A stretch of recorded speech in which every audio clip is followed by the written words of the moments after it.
एक छोटे से शहर में, जहां घर सिर्फ ईंटों और सीमेंट से नहीं बल्कि रिश्तों की पुरानी डोर से बने थे, वहीं राहुल और अंजलि की शादी हुई थी। राहुल एक संस्कारी परिवार का इकलौता बेटा था, जहां माँ, पिताजी और दो बुआएं थीं, जो सालों से घर चला रही थी।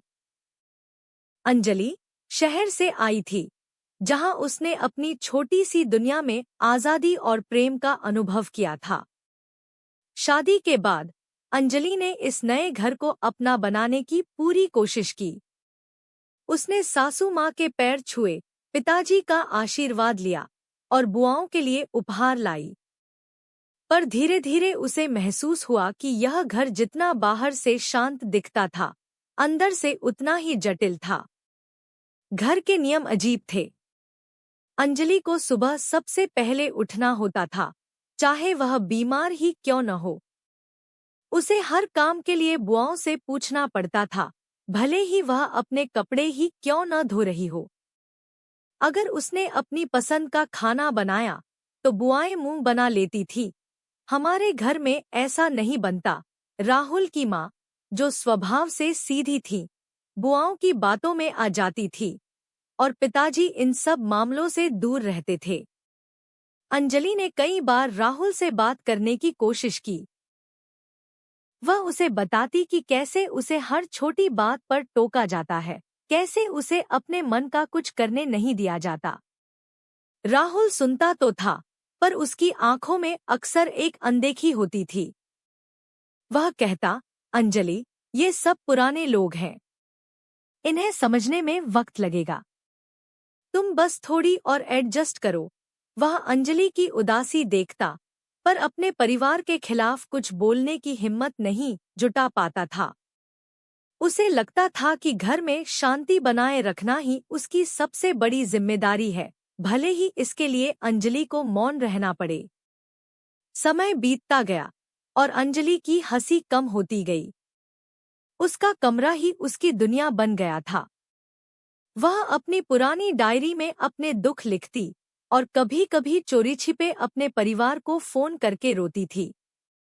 उसे लगता था कि वह एक ऐसी जंग लड़ रही है जहां दुश्मन तो सामने है, पर उसका अपना साथी भी दूसरी तरफ खड़ा है। उसकी तबीयत भी बिगड़ने लगी थी। उसे अक्सर थकान महसूस होती थी और वह चिड़चिड़ी रहने लगी थी। पर परिवार में कोई भी उसे डॉक्टर के पास ले जाने की बात नहीं करता था, क्योंकि हमारे घर में औरतों को इतनी जल्दी डॉक्टर के पास नहीं ले जाते। एक दिन अंजलि को तेज बुखार आया। वह बिस्तर पर पड़ी थी, पर बुआओं ने कहा, यह तो हर नई बहू का ड्रामा होता है। काम से बचने के लिए राहुल उस दिन घर पर था, पर माँ और बुआओं की बातों के आगे वह चुप रहा। अंजलि उम्मीद करती रही कि राहुल आएगा, उसका माथा छुएगा, उसे अस्पताल ले जाने की बात करेगा। पर राहुल आया, बस एक बार पूछा, ठीक हो, और फिर अपने कमरे में चला गया।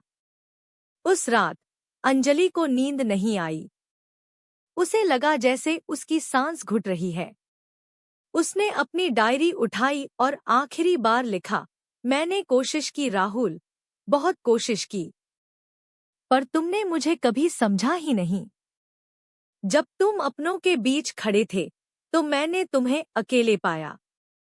अब मैं और नहीं लड़ सकती। सुबह हुई। सूरज की किरणें खिड़की से कमरे में आईं, पर अंजलि नहीं उठी।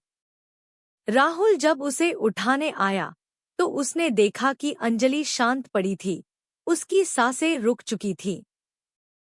उसकी डायरी खुली पड़ी थी।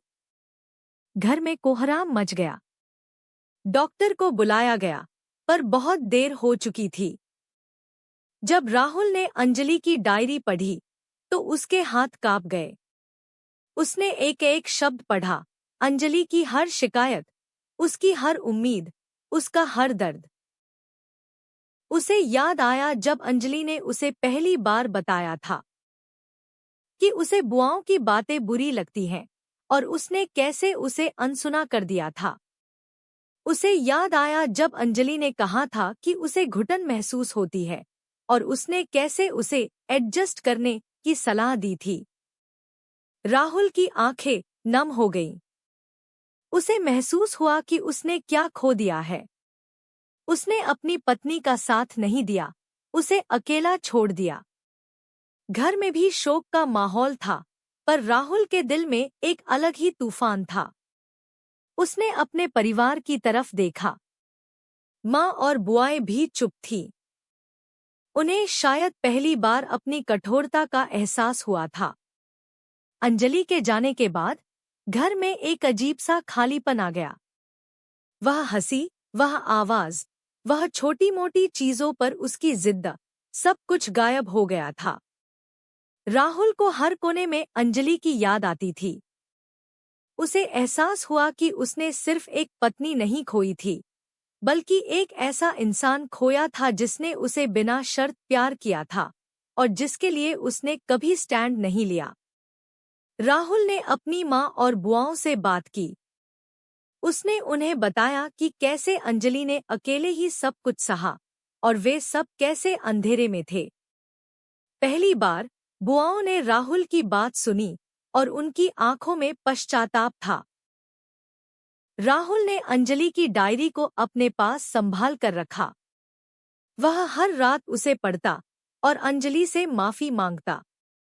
उसे अब समझ आया था कि प्यार सिर्फ शादी करने या साथ रहने का नाम नहीं है, बल्कि एक दूसरे का साथ देने, समझने और हर मुश्किल में ढाल बनकर खड़े रहने का नाम है।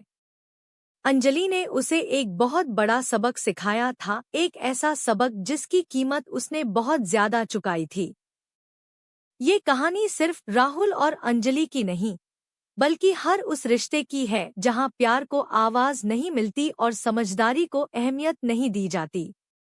यह हमें सिखाती है कि कभी कभी अपनों के बीच भी हमें अपने साथी के लिए खड़ा होना पड़ता है, क्योंकि हर इंसान अपने जीवन की जंग अकेले नहीं लड़ सकता।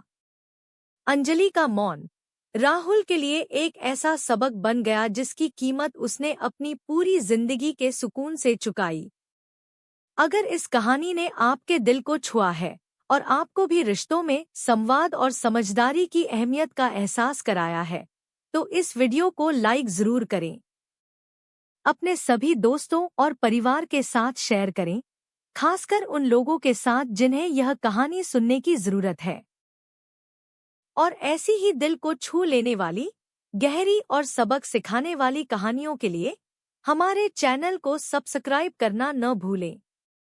बेल आइकॉन भी दबा दें ताकि हमारी हर नई कहानी आप तक सबसे पहले पहुंचे। याद रखें, रिश्ते अनमोल होते हैं, उन्हें सहेज कर रखें।